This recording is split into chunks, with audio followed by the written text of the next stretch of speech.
અને હવે વાત શેર બજારની સપ્તાહનો પ્રથમ જ દિવસ અને શેર બજારમાં કડાકો બોલી ગયો સેન્સેક્સમાં 1000 પોઈન્ટનો ઘટાડો નોંધાયો છે શેર બજારમાં કડાકો નિફ્ટીમાં 269 પોઈન્ટનો ઘટાડો નોંધાયો છે શેર બજારની જે હાલત અત્યારે જોવા મળી રહી છે સતત ને સતત નીચે ઉતરતું શેર બજાર જ્યાં શેર બજારમાં કડાકો જોવા મળ્યો સેન્સેક્સમાં 1000 પોઈન્ટ અને નિફ્ટીમાં 269 પોઈન્ટનો ઘટાડો જોવા મળી રહ્યો છે શેર બજારમાં આજે જાણે બ્લેક મંડેની શરૂઆત થઈ હોય તેમ રોકાણકારોના કરોડો રૂપિયા સ્વાહા થઈ ગયા રોકાણકારોમાં ફફડાટ છે બજારમાં હાહાકાર મચી ગયો છે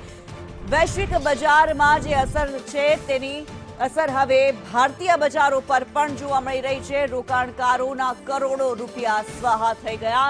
શેર બજારમાં મોટો કડાકો નોંધાયો છે